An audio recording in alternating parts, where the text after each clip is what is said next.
അസ്സലാമു അലൈക്കും വറഹ്മത്തുള്ളാഹി. അൽഹംദുലില്ലാഹ്. അല്ലാഹുമ്മ സ്വല്ലി അലാ സയ്യിദിനാ മുഹമ്മദിൻ വഅലാ ആലി സയ്യിദിനാ മുഹമ്മദ്. ഷെയ്ഖുന അത്തിപ്പറ്റ ഉസ്താദ് നവ്വറല്ലാഹു മർഖദഹു. ആളുകളുടെ മനസ്സ് വായിക്കാൻ കഴിഞ്ഞിരുന്നുവെന്നത് ഉസ്താദിൻ്റെ വലിയ ഒരു പ്രത്യേകതയാണ്.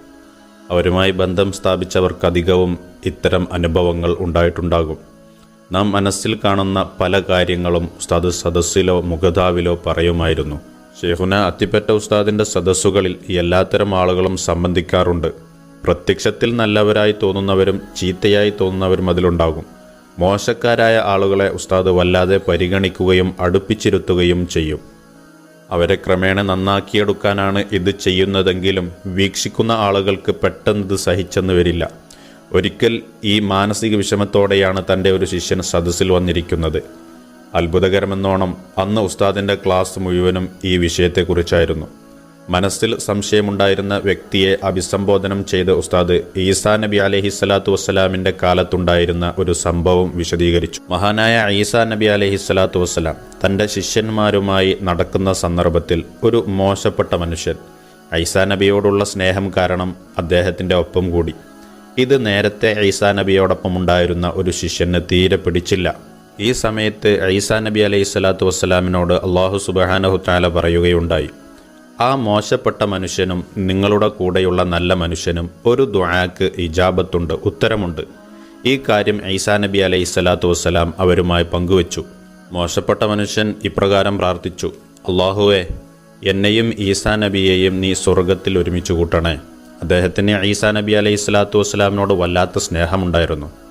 നല്ല മനുഷ്യൻ ഇപ്രകാരം പ്രാർത്ഥിക്കുകയും ചെയ്തു, അല്ലാഹുവേ, എന്നെയും ആ മോശപ്പെട്ട മനുഷ്യനെയും ആഖിറത്തിൽ ഒരുമിച്ചാക്കല്ലേ.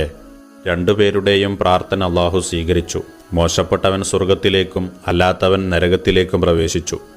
ഈ സംഭവം കേട്ടതോടെ ചീത്തയാളുകളെ ഉസ്താദ് കൂടെ ഇരുത്തുന്നത് എന്തിന് എന്ന സംശയം പൂർണ്ണമായും അദ്ദേഹത്തിൻ്റെ മനസ്സിൽ നിന്നും നീങ്ങി. തൻ്റെ മനസ്സിലുള്ളത് ഉസ്താദ് എങ്ങനെ വായിച്ചു എന്ന സംശയം മാത്രമേ പിന്നീട് അവിടെ ഉണ്ടായിരുന്നുള്ളൂ. ഒരു അധ്യാപകൻ ഒരു വാഹനം വാങ്ങി. പണം മുഴുവനായും വീട്ടിയിരുന്നില്ല.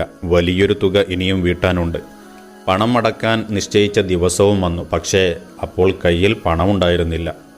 അടച്ചുവീട്ടാൻ മറ്റു മാർഗങ്ങളൊന്നും തെളിഞ്ഞതുമില്ല. എന്തു ചെയ്യണമെന്നറിയാതെ ളുഹാ നിസ്കാരം നിർവഹിച്ച് മരവട്ടം ഗ്രേസ് വാലി പള്ളിയിൽ അദ്ദേഹം ചിന്താകുലനായിരിക്കുകയായിരുന്നു.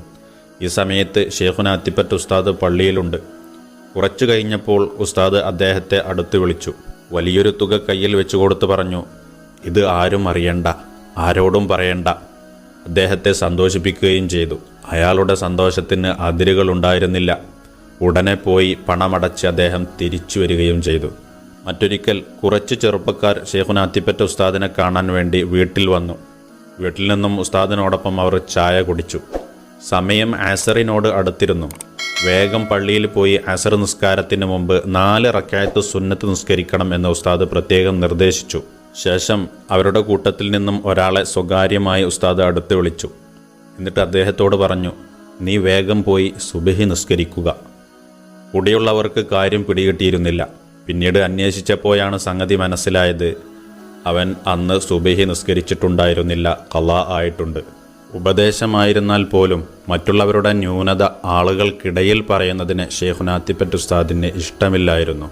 നമുക്കതിൽ വലിയ മാതൃകയുണ്ട്.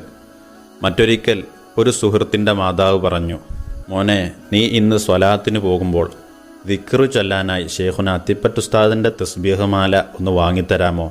വലിയ ബറക്കത്താണല്ലോ. തൻ്റെ വലിയ ആഗ്രഹം തൻ്റെ മോനോട് പറഞ്ഞു. അക്കാര്യം എങ്ങനെ നടക്കുമെന്ന് ചിന്തിക്കാൻ പോലും അദ്ദേഹത്തിന് കഴിഞ്ഞിരുന്നില്ല. അങ്ങനെ എല്ലാവരും സ്വലാത്ത് കഴിഞ്ഞ് പിരിഞ്ഞു പോവുകയാണ്. ഷെയ്ഖുന അത്തിപ്പറ്റ ഉസ്താദിൻ്റെ കൈ പിടിച്ച് സലാം പറഞ്ഞുകൊണ്ടാണ് എല്ലാവരും പിരിഞ്ഞു പോകുന്നത്. മനസ്സിൽ ഉമ്മ പറഞ്ഞ കാര്യമുണ്ട്, പക്ഷേ അത് എങ്ങനെ അവതരിപ്പിക്കും എന്ന ചിന്തയിലായിരുന്നു അദ്ദേഹം. അങ്ങനെ ഷെയ്ഖുന അത്തിപ്പറ്റ ഉസ്താദിൻ്റെ അരികിലേക്ക് ചെല്ലുകയും സലാം പറയുകയും ചെയ്തു.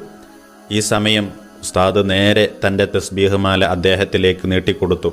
എന്നിട്ട് പറഞ്ഞു, ഇത് ഉമ്മാക്ക് കൊടുക്കുക. അദ്ദേഹം അത്ഭുതപ്പെട്ടു പോയി. എൻ്റെ മനസ്സിലുള്ള കാര്യം ഉസ്താദ് എങ്ങനെ അറിഞ്ഞു? മാഷാ അല്ലാഹ്, അതാണ് ഷെയ്ഖുന അത്തിപ്പറ്റ് ഉസ്താദ് ഖദ്ദസല്ലാഹു സിർറഹുൽ അസീസ്. അള്ളാഹു അവിടുത്തെ ദറജ ഉയർത്തി കൊടുക്കട്ടെ. അവിടുത്തെ പാത പിൻപറ്റാനുള്ള തൗഫീഖ് അള്ളാഹു നമുക്കെല്ലാവർക്കും നൽകി അനുഗ്രഹിക്കട്ടെ. വആഖിറു ദഅ്വാനാ അൽഹംദുലില്ലാഹി റബ്ബിൽ ആലമീൻ. അസ്സലാമു അലൈക്കും വറഹ്മത്തുള്ളാഹി.